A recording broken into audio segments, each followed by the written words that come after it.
Students, अभी हम BA तृतीय वर्ष के प्रश्न पत्र पर्यावरण भूगोल के बारे में चर्चा कर रहे हैं। पर्यावरण भूगोल में आज हम देखेंगे पर्यावरण प्रदूषण क्या चीज़ है और जो पर्यावरण प्रदूषण के विभिन्न रूप है वो कौन से हैं, इनके बारे में हम देखेंगे। तो सबसे पहले देखिए पर्यावरण प्रदूषण जो है वो है क्या, इसके बारे में कि पर्यावरण हमारे आसपास का जो प्रभावकारी दशाओं का योग है उसको हम पर्यावरण कहते हैं। और पर्यावरण में विविध प्रकार की गैसें पाई जाती है। गैस के अलावा धूल के कण पाए जाते हैं और जलवाष्प पाई जाती है। तो ये सभी पर्यावरण के संगठन में मौजूद रहते हैं। अब देखिए पर्यावरण प्रदूषण क्या चीज़ है। तो पर्यावरण प्रदूषण का अगर हम परिभाषित करना चाहें तो हम इसको इस प्रकार से परिभाषित कर सकते हैं कि पर्यावरण के भौतिक, रासायनिक या जैविकीय गुणों में कुछ इस प्रकार का परिवर्तन हो जाना कि वो अपनी गुणवत्ता खो देता है, या वो इस प्रकार का परिवर्तन हो जाना जो जीव जंतुओं और मनुष्यों और वनस्पतियों के लिए हानिकारक सिद्ध होने लगे, इसे हम पर्यावरण प्रदूषण के नाम से जानते हैं। तो पर्यावरण प्रदूषण जो है वो यानी पर्यावरण में एक प्रकार का ऐसा परिवर्तन है जो जीवों के लिए हानिकारक सिद्ध होने लग जाता है। तो ऐसे पर्यावरणीय परिवर्तन को हम पर्यावरण प्रदूषण की श्रेणी में रखते हैं। अभी हम चर्चा करेंगे वायु प्रदूषण के बारे में।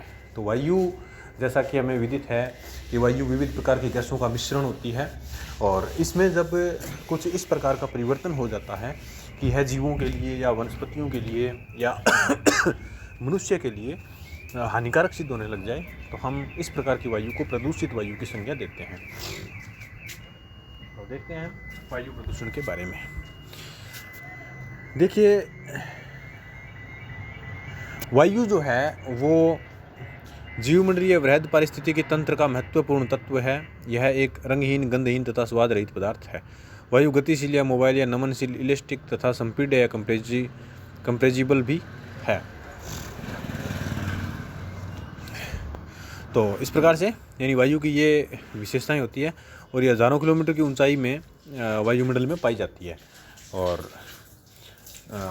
वायु में विविध प्रकार की गैसें पाई जाती है, जिनमें की मुख्य गैसें नाइट्रोजन है, कार्बन डाइऑक्साइड है, ऑक्सीजन है, हीलियम है, नियोन है, ऑर्गन है, क्रिप्टॉन है, जिनोन है। ये बहुत सारे प्रकार की गैसें उसमें पाई जाती है।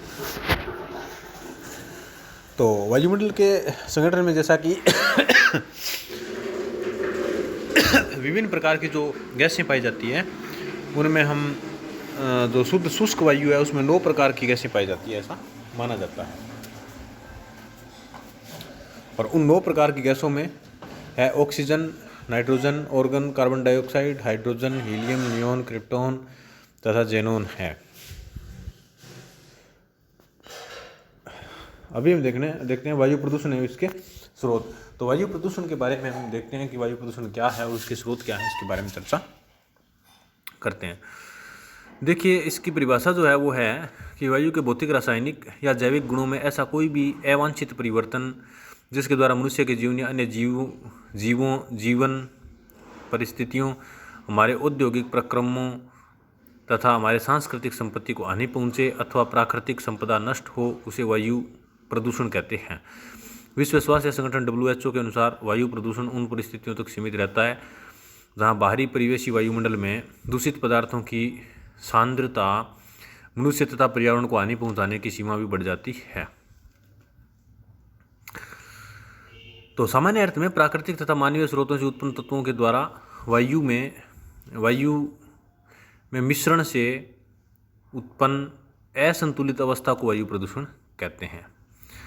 अब इसके जो वायु को विभिन्न प्रकार के तत्व प्रदूषित करते हैं जिन्हें हम निम्न रूपों में वर्गीकृत कर सकते हैं। पहले हैं उत्पत्ति के स्रोत के आधार पर। तो उत्पत्ति के स्रोत के आधार में 2 प्रकार के मान सकते हैं। एक तो प्राकृतिक स्रोत होते हैं इसके और दूसरे होते हैं मानवीय स्रोत। अब मानवीय स्रोतों को फिर से प्राथमिक एवं द्वितीयक स्रोतों में विभक्त किया जा सकता है।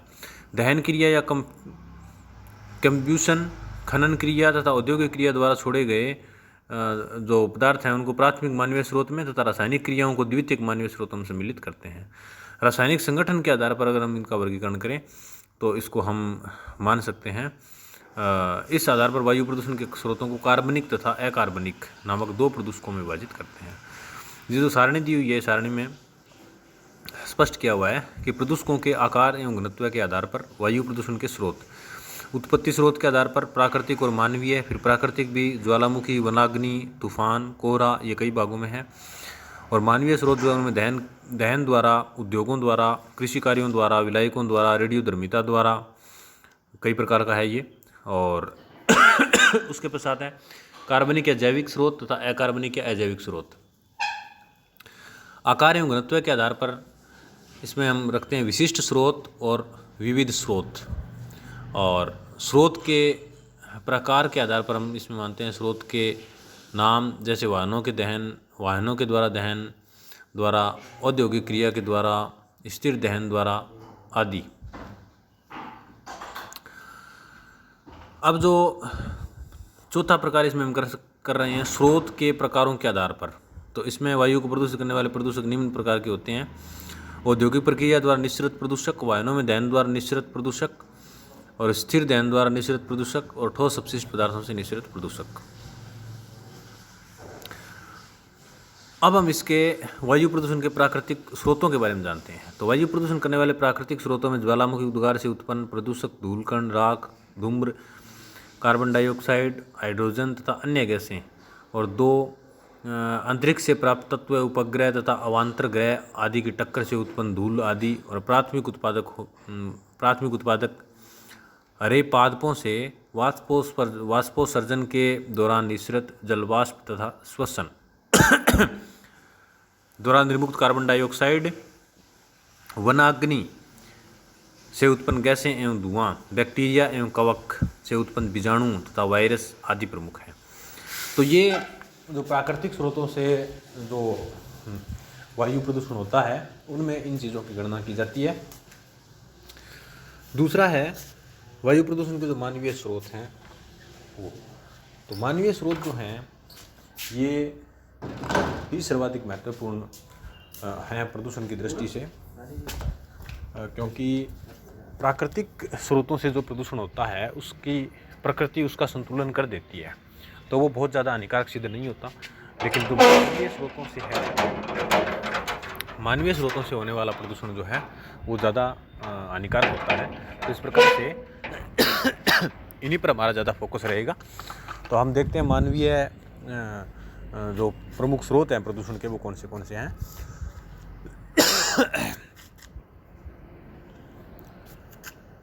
तो इसमें देखिए एक नंबर है दहन क्रिया के द्वारा।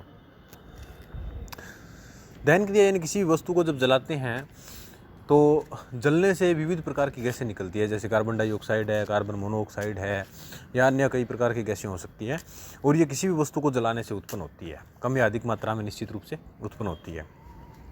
अब दहन क्रिया भी कई प्रकार की हो सकती है, जैसे घरेलू कार्यों में दहन, जैसे घरेलू कार्यों में हम खाना बनाते हैं तो अधिकांशतः जो ग्रामीण क्षेत्रों में हमारे जो धुएं वाले चूल्हे होते हैं जिनमें हम ईंधन जलाते हैं और भोजन पकाते हैं या और अपनी गतिविधियां करते हैं, कोई भी चीज़ पकाते हैं, तो इसमें चूँकि इसका परंपरागत तरीका है हमारा ये, तो इसमें काफ़ी अधिक गैसें मुक्त होती है, तो प्रदूषण काफ़ी व्यापक रूप से प्रदूषण फैलता है।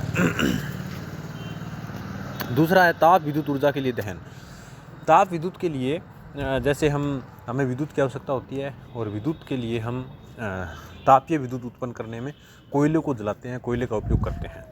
तो ये दो प्रकार का प्रदूषण उत्पन्न करता है, एक तो वायु प्रदूषण उत्पन्न करता है, और दूसरा जो कोयले से जो राख बनती है इसके द्वारा जो भूमि प्रदूषण भी होता है। ये जहाँ कहीं भी हम डालते हैं तो इससे ध्वनि प्रदूषण, भूमि प्रदूषण भी होता है।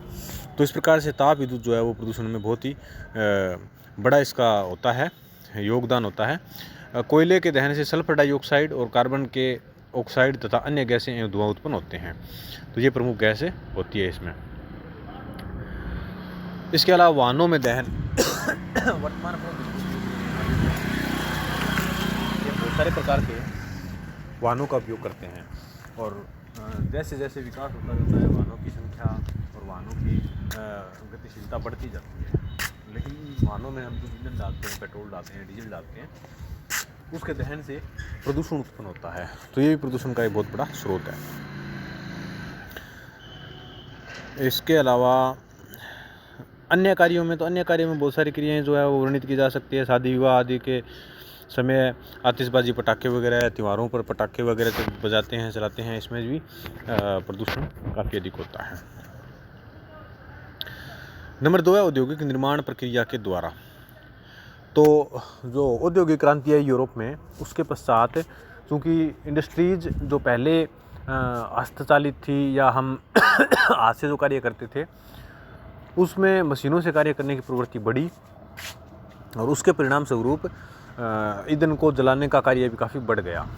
स्वचालित मशीनें जो आई उनमें ईंधन का प्रयोग होता था और इस ईंधन के परिणाम स्वरूप जो मशीनें है वो वायु में प्रदूषक पदार्थों को छोड़ती है, तो इससे काफ़ी अधिक प्रदूषण होने लगा।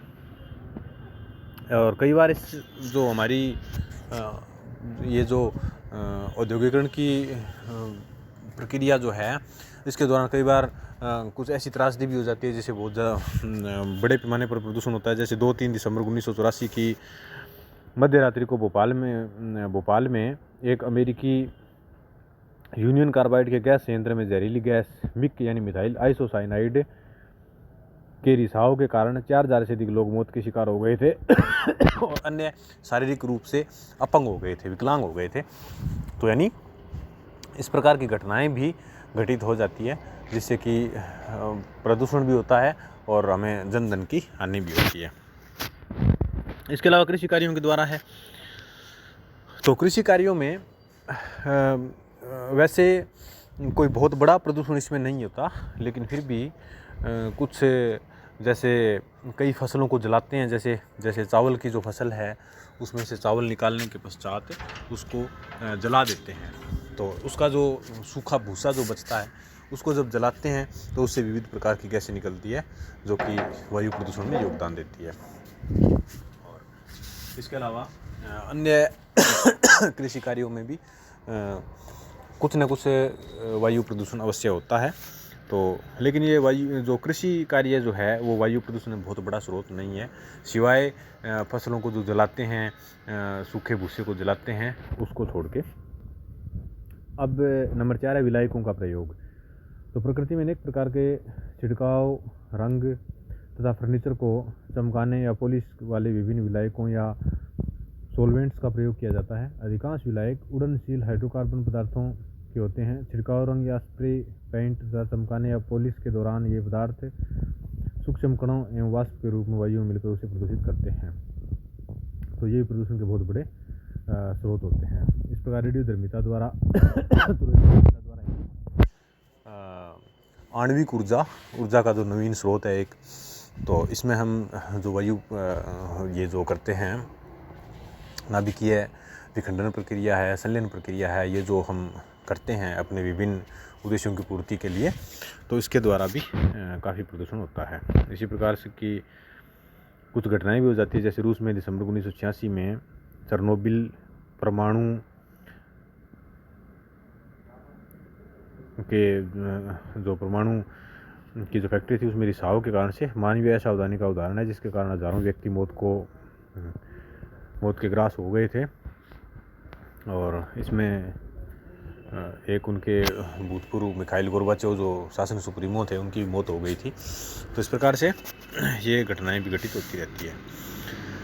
तो ये जो वायु प्रदूषण के प्रमुख स्रोत थे जिनके बारे में हमने चर्चा की, और आगे की क्लास में हम देखेंगे इसके निवारण के उपाय वगैरह के बारे में हम चर्चा करेंगे। धन्यवाद।